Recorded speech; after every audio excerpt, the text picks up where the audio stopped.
সংস্থাই নিৰ্মাণ মঙলবাৰে গুজৰাটৰ জামনগৰত বিশ্বৰ প্ৰথমটো পৰম্পৰাগত ঔষধ কেন্দ্ৰ আধাৰশিলা স্থাপন কৰা হয়। কেন্দ্ৰীয় আয়ুষ মন্ত্ৰণালয় আৰু বিশ্ব স্বাস্থ্য সংস্থাই নিৰ্মাণ কৰিবলৈ লোৱা প্ৰথমটো পৰম্পৰাগত ঔষধ কেন্দ্ৰ আধাৰশিলা স্থাপন কৰে প্ৰধানমন্ত্ৰী নৰেন্দ্ৰ মোদীয়ে। এই গাম্ভীৰ্যপূৰ্ণ কাৰ্যসূচীত উপস্থিত থাকে মৰিছাছৰ প্ৰধানমন্ত্ৰী প্ৰবীন্দ্ৰ জগন্নাথ, বিশ্ব স্বাস্থ্য সংস্থাৰ সঞ্চালক প্ৰধান ডক্টৰ টেড্ৰছ অধানম, কেন্দ্ৰীয় আয়ুষ মন্ত্ৰী সৰ্বানন্দ সোণোৱাল। উল্লেখযোগ্য যে গুজৰাট আয়ুৰ্বেদৰ প্ৰশিক্ষণ আৰু গৱেষণা প্ৰতিষ্ঠানত বিশ্বৰ প্ৰথমটো পৰম্পৰাগত ঔষধ কেন্দ্ৰৰ অন্তৰ্বৰ্তীকালীন কাৰ্যালয় থাকিব। মানৱ সমাজৰ কল্যাণৰ হকে নিৰ্মাণ হ'বলগীয়া কেন্দ্ৰটোৰ বাবে ভাৰত চৰকাৰে প্ৰায় $250 মিলিয়ন বিনিয়োগ কৰিছে। আনহাতে বন্তি প্ৰজ্বলনেৰে আৰম্ভ হোৱা অনুষ্ঠানত গুজৰাটৰ মুখ্যমন্ত্ৰী ভূপেন্দ্ৰ ভাই পেটেলকে ধৰি ভালেমান বিশিষ্ট ব্যক্তি উপস্থিত থাকে। এই অনুষ্ঠানত গুৰুত্বপূৰ্ণ ভাষণ আগবঢ়ায় প্ৰধানমন্ত্ৰী নৰেন্দ্ৰ মোদীয়ে।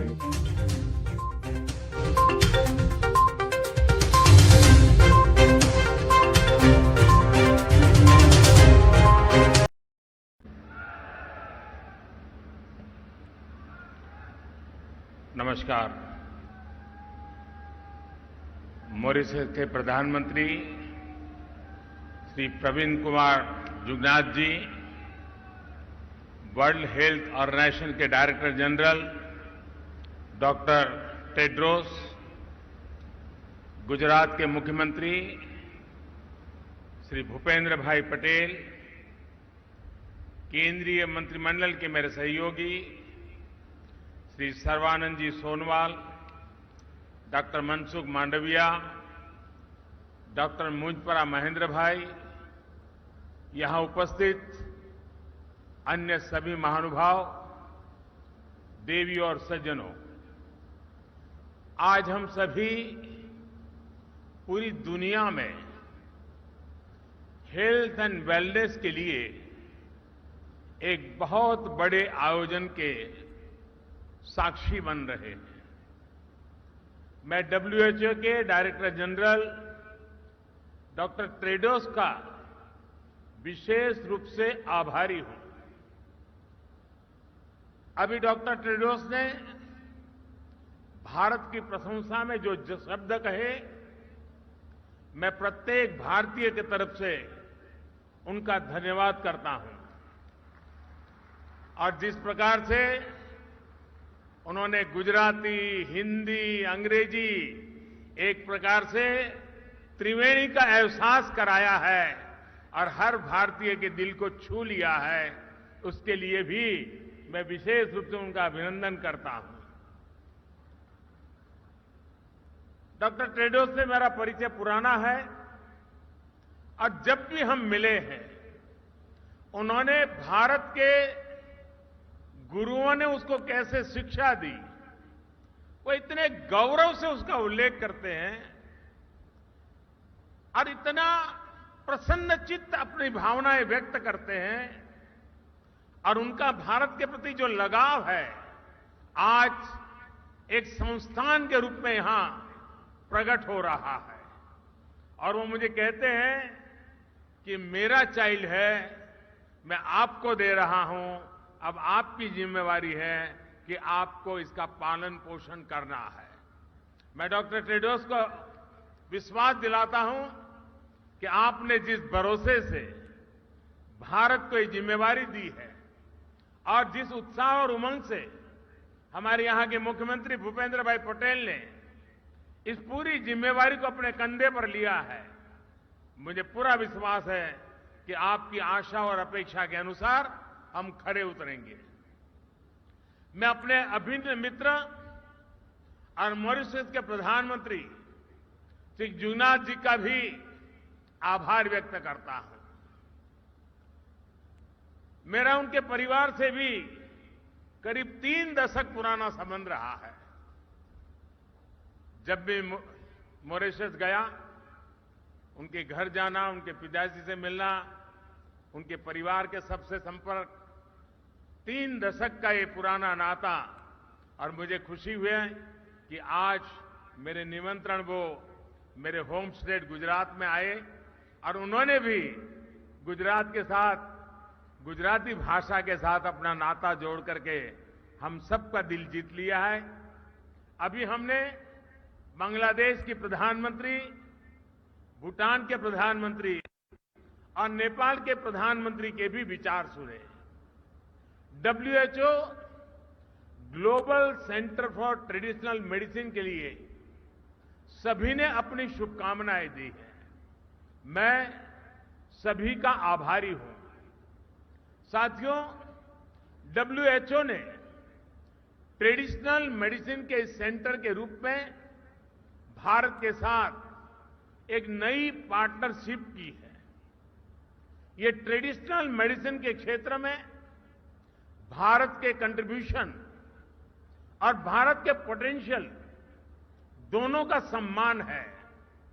भारत इस पार्टनरशिप को पूरी मानवता की सेवा के लिए बहुत बड़ी जिम्मेदारी के रूप में ले रहा है। ये सेंटर दुनिया भर में फैली पारंपरिक चिकित्सा से सहयोग से दुनिया के लोगों को बेहतर मेडिकल सॉल्यूशन देने में मदद करेगा। और मैं ये भी कहना चाहूंगा कि जामनगर की धरती पर डॉक्टर टेड्रोस और पविंद्र जी की हाजिरी में ये सिर्फ एक भवन का शिलान्यास नहीं हुआ है, ये सिर्फ एक संस्थान का शिलान्यास नहीं हुआ है, लेकिन मैं विश्व भर में प्राकृतिक चिकित्सा में विश्वास करने वाले, परंपरागत चिकित्सा में विश्वास करने वाले हर किसी को कहना चाहता हूं कि आज जब भारत आजादी का अमृत महोत्सव मना रहा है, उस कालखंड में ये जो शिलान्यास हुआ है, वो शिलान्यास आने वाले 25 साल के लिए विश्व भर में ट्रेडिशनल मेडिसिन के युग का आरंभ कर रहा है। मैं अपनी आंखों के सामने देख रहा हूं कि होलिस्टिक हेल्थ केयर के बढ़ते आकर्षण के कारण आने वाले 25 वर्ष में जब देश आजादी की शताब्दी मनाएगा, तब ट्रेडिशनल मेडिसिन दुनिया के हर परिवार के लिए अति महत्व का केंद्र बन जाएगा। इसका ये शिलान्यास है। और आयुर्वेद में तो अमृत कलश का बड़ा महत्व है और अमृत काल में ये कार्य का आरंभ हो रहा है। इसलिए मैं एक नए विश्वास के साथ एक दूरगामी प्रभावों का असर देख रहा हूं। और मेरे लिए व्यक्तिगत तौर पर यह बहुत सुखद है कि इस ग्लोबल सेंटर की स्थापना हमारे जामनगर में हो रही है। जामनगर का आयुर्वेद से एक विशेष रिश्ता रहा है। 5 दशक से भी ज्यादा पहले जामनगर में विश्व की पहली आयुर्वेद यूनिवर्सिटी की स्थापना हुई थी। यहां एक बेहतरीन आयुर्वेद संस्थान institute of teaching and research इन आयुर्वेदा है। अब विश्व स्वास्थ्य संगठन का ये ग्लोबल सेंटर वेलनेस के क्षेत्र में जामनगर की पहचान को वैश्विक स्तर पर नई ऊंचाई देगा। साथियों, डिसीज फ्री रहना, निरोगी रहना जीवन की सफर का एक महत्वपूर्ण हिस्सा हो सकता है, लेकिन वेलनेस ही अल्टीमेट गोल होना चाहिए। साथियों, वेलनेस का हमारा जीवन में क्या महत्व है, ये हमने कोविड पैंडेमिक के इस दौर में अनुभव किया है। इसलिए विश्व को आज हेल्थ केयर डिलीवरी के नए आयाम की तलाश है। मुझे खुशी है कि इस साल के अवर प्लेनेट अवर हेल्थ ये नारा देकर डब्ल्यूएचओ ने भारत का वन अर्थ वन हेल्थ इस विजन को आगे बढ़ाया है। साथियों, हमारे यहां हजारों साल पहले रचित अथर्ववेद में कहा गया है, जीवेम शरदः शतम, यानी 100 वर्ष तक जिए। हमारी परंपरा में 100 वर्ष की आयु की कामना बहुत सहज रही है, क्योंकि तब 100 वर्ष की आयु प्राप्त करना अचंभित नहीं करता था। और इसमें बहुत बड़ी भूमिका हमारी पारंपरिक चिकित्सा पद्धतियों की होती थी। भारत की पारंपरिक चिकित्सा पद्धति सिर्फ इलाज तक सीमित नहीं रही है, बल्कि ये लाइफ की एक होलिस्टिक साइंस है। आप में से बहुत सारे लोग जानते हैं कि आयुर्वेद में हीलिंग और ट्रीटमेंट के अलावा social health, mental health, happiness, environmental health, करुणा, सहानुभूति, संवेदनशीलता और उत्पादकता सब कुछ इस अमृत कलश में शामिल है।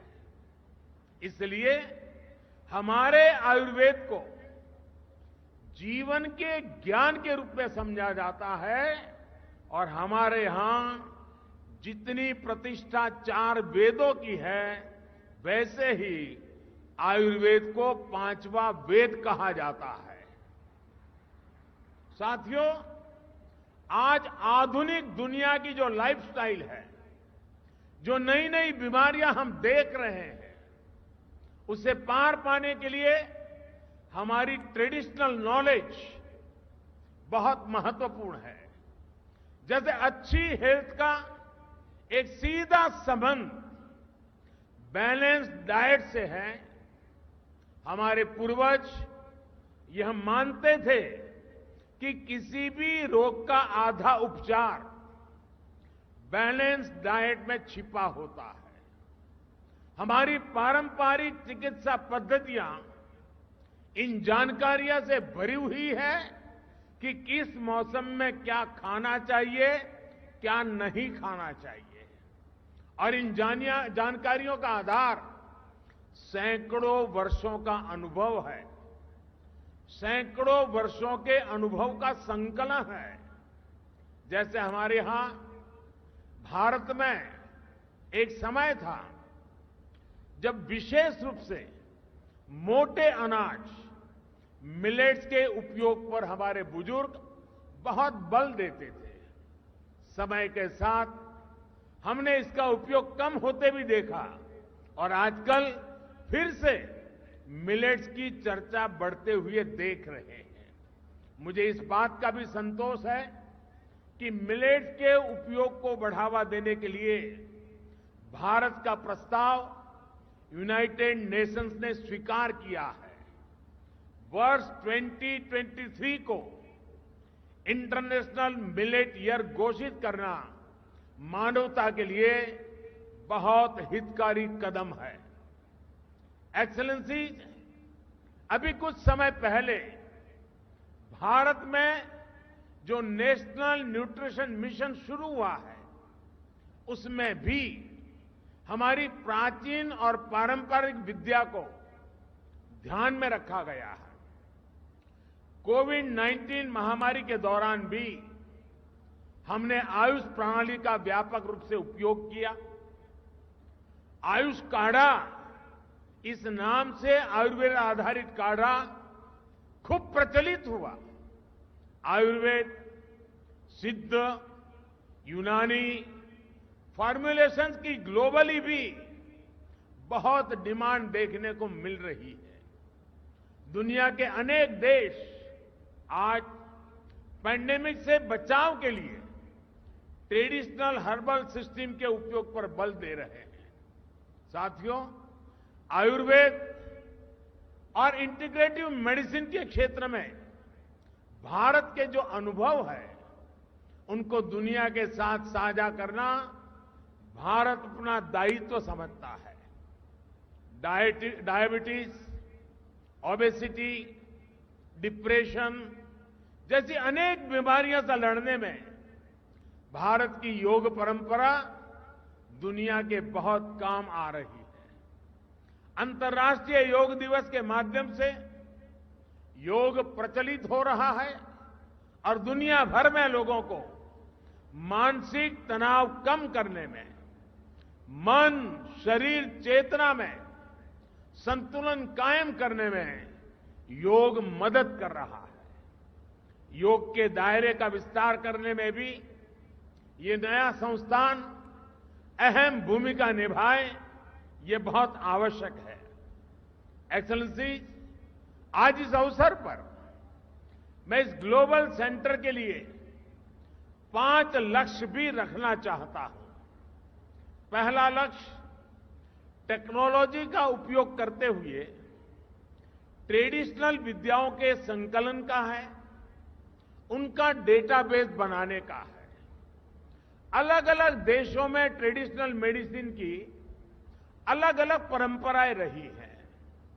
इस केंद्र में इन परंपराओं का संकलन करते हुए एक वैश्विक संग्रह यानी रिपोजिटरी बनानी चाहिए।